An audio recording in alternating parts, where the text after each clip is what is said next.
Hello and welcome again to my channel. So excited to be here today. So today is more of a relaxed session, no stress. But what we're going to talk about today is very important because it's going to help us to start to discover who we really are. Most of us go through life just following people, conforming, right? Following the crowd, and we don't really master who we are. But self-mastery or self-discovery is the key to true freedom. If you don't know yourself, actually you are not free, because at some point you'll be asking yourself who you are, why you're here, and all of that. So today we are going to learn 5 simple steps, just 5 simple steps to start our journey to self-mastery. So it's a whole process, but today these 5 simple steps will help you to start asking yourself who you really are and why you're here, or if there's something greater purpose for you. You start to discover this by asking yourself, by going through these 5 simple steps. But before we actually start, my name is Sonewang Mbule. I'm a teacher and I'm a law of attraction coach. Now, what I want us to first of all ask ourselves before we go deeper into these steps is, who are we? Or if it's me, who am I? Or you watching, who are you? I don't know if many of us have ever asked ourselves that question, like, who am I? So for basics, we are spirit beings. We're actually spirit beings in a human physical body, and we have a mind or an intellect, right? My coach always says that we are spirits come to this earth to experience being human. So many people think that is the flesh that we are, but we are actually spirit beings, right? So we are spirits in a physical body, and we have a mind, or what we call an intellect. And if you remember, I've talked about the mind before, that the mind is actually made up of 3 parts. You have your conscious mind, which is a mind that sees everything exactly as it is. And you see pain, you see death, you see whatever it is just as it is, right? That's our conscious mind. It's also the mind that is filled with desires and wishes, right? And with the second mind is our subconscious mind, which is a mind which has all our programs. Our programs are like our habits, things that we do consistently, that things that actually define who we are. That those things are programmed in our subconscious mind. So our subconscious mind is our programmed mind. It has no emotions whatsoever. So your subconscious mind does not know whether something is good or bad, but whatever you feed to your subconscious mind is just like the earth. If you sow put a seed of corn, the earth will give you corn. If you put a seed of a poisonous plant, the earth will still give you a poisonous plant. The earth does not have any emotions, doesn't know whether what you're putting in is poisonous or is good. The earth will give you what you sow. So your subconscious mind is almost like that. What you're thinking about all the time is a seed that you're sowing in your subconscious mind, and you actually bear fruit in the long run. Then the third mind is our superconscious mind, which is the realm of perfect ideas. So in each of us, in every one of us, we have our superconscious mind, which is a realm of perfect ideas. Means that that's actually the mind that knows exactly who you are. It knows exactly the solution to all your problems, and it knows exactly why anything is happening to you, right? And that's why sometimes we always get what we call intuitions. So intuition means inner teaching. So a teacher from within. Sometimes you have an intuition to do something, go for something. So the intuition comes from your superconscious mind. It gives you that teaching, that inner teaching of what you're supposed to do. So that your superconscious mind is the realm of perfect ideas. That's where the perfect you actually resides. And that brings us to the fact that people always say that everybody is unique, that there's always something unique about everybody. The way that A would do something, it will be totally different from the way B would do that same thing. So all of us are unique. Now within each man is a perfect pattern. Within each man is a perfect plan. There's a divine design for every one of us. That's why there's a place that you feel and no other person can feel that place. So because each of us has a perfect design or a perfect plan of how our lives are supposed to be. There are things that when we do, we find out that we are going out of our way, we are going out of our destiny, we are going out of the plan, of the perfect plan. And that also brings us to why many people are suffering today, why many of us are suffering today, because in the world that we live in, we actually conform. When we talk about conforming, it means that we're actually just following the crowd, right? You just get up in the morning and you bathe and go to work. And if somebody has to ask you, like, why are you going to work, you don't know. You will just say, like, everybody's going to work, so I'm also going to work, right? So there should be a reason why you do a particular thing. But most times, most of us now, we just conform, we just follow the crowd, or what you call the herd mentality, simply because we don't have that time. We don't want to create that time to find out who we actually are, or why we were sent to this earth, or why we are actually existing. We just don't have time to think. We just want to go with what the flow, or go with what the society say. But you find out that most times, while we are going towards these things, there's something inside that gives a like, you're not satisfied. You just feel like maybe you're not fulfilled. Something's not happening right. And there are people too that we know that have actually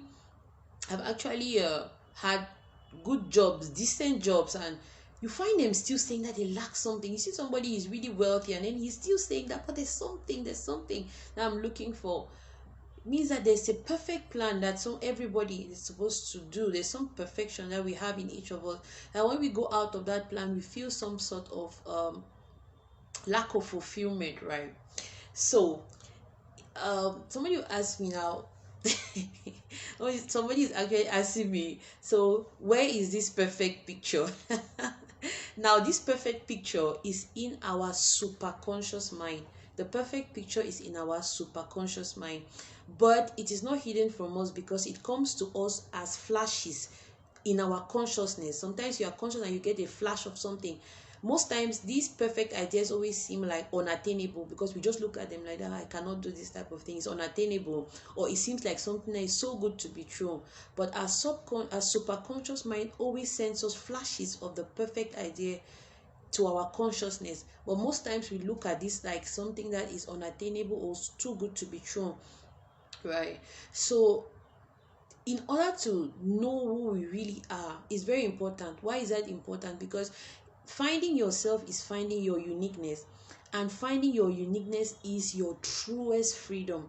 If you actually understand why you're here, if you actually know why you're on this earth, if you actually know the purpose for which you are sent, or if you actually know the perfect idea for your life, you find out that life becomes so happy, things become so effortless, and then life just goes on. As not that life will go on smoothly, but you'll be aware that you're on the right track. Now, to 5 things that you can do right now to ask yourself if you are if you are actually on the right track, or if you actually know yourself. The fact is that you cannot find yourself if you don't first of all know yourself. You cannot go out into somewhere to start looking for something and you don't know what you're looking for. So if you want to find your uniqueness and your true freedom, you have to first of all know who you are. So who are you? 5 steps in knowing who we are is that the first thing is to understand that you don't even know who you are.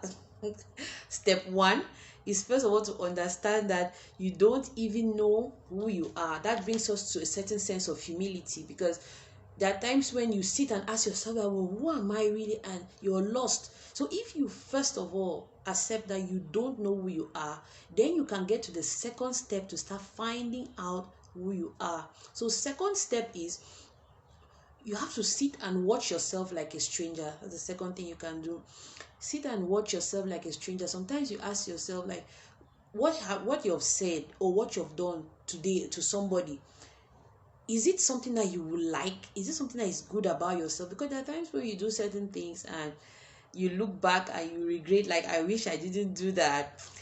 I don't know what came over me and all of that. So you have to sit back. You have to really take time to sit back and ask yourself, what you're doing right now, do you feel good about it? Do you feel happy about it? what kind of reaction do you have emotionally towards what you say to people, how you behave towards people and all that. So you have to sit back, like really sit back and observe your life like a stranger, and ask yourself that the way you're doing things, the way you talk to people, the way you react to people, are you finding pleasure in that? Do you feel pleased in doing that? Do you feel happy doing that? That's the second step. The third step is to find out what you are interested in. It's true that many of us go to jobs and we just go to jobs to earn a living. It's really true. It's a difficult world, but we just want to earn a living, and then you do something that you're not interested in. Sometimes you go into a job, like a teaching job, all you want to do is just to earn a living. The job doesn't satisfy, you're not fulfilled. But if you ask yourself, you find out that there's something that you are very interested in, but you're not doing it.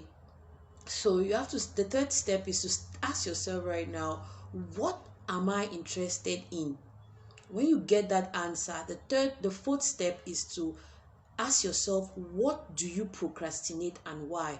Because each of us has something that we are interested in, we want to do, and we also have something that we fear. So it's two sides of the coin. You have what you want to do and you have what you fear. Now what you procrastinate a lot is what you fear. So you have to ask yourself, step 4, what do I procrastinate a lot and why am I procrastinating that particular thing? So when you get the answers to what you procrastinate and why, the fifth step is to set a goal for improvement. Set a goal for improvement. Set a goal to challenge yourself, to start to do something that you really like. So because these videos are just for to knowledge purposes, we will leave our WhatsApp group number in the chat box, where you can actually send us a DM if you want to know more about this. You can also like our channel and subscribe. Very important to subscribe, because whenever we post valuable content, or whenever we continue to post tips and tricks on how to improve our lives or start to change our mindsets to give us better attractions in life, you'll always be notified. And you should also try to share this video to friends and family. Somebody might be in need of this, so sharing this with friends and family will give them a possibility to learn and start making changes. So if you want to know more about this, send us a DM on WhatsApp, then we continue from there to actually give you more light, to open you up to how you can start changing your mindset and start changing your life. But before we go, just a reminder of these 5 steps to self-discovery. The first thing that you want to do, if you have to start mastering yourself, if you want to get to a state where you're truly free or you're truly happy, the first thing you have to do is to understand that you don't even know yourself in the first place. Now, when you understand that, that's an act of humility. You don't know yourself. The next thing is that you want to start finding out who you are. So you sit back, look at your life like a stranger. Step 2, look at your life like a stranger and ask yourself whether you're happy with whatever you're getting, the results that you're getting, and the way that you're behaving. Third step is ask yourself, what are you interested in? Step 4, ask yourself, what do you procrastinate and why do you procrastinate? And step 5, set a goal for improvement. Set a goal to challenge yourself to start doing something that you love, and then from there you start making progress to discovering who you really are and what you should actually go for. So I hope that you learned something today. I hope that today you actually sit back and start observing yourself, and then you can start making changes. You can start discovering who you are and actually doing what you actually love to do. That will then bring you to the place where you will have your truest freedom, discover your uniqueness, and be happy in life, and even have more attractions in life. Have many more attractions. If you are looking for money, if you're looking for a house, if you're looking for a life partner, this self-discovery will actually bring you the attractions that you really want. So if you want to continue to learn about the law of attraction, send us a WhatsApp DM and we would love to help you on this journey. So see you in our next video, and I wish you a very blessed day. Thank you.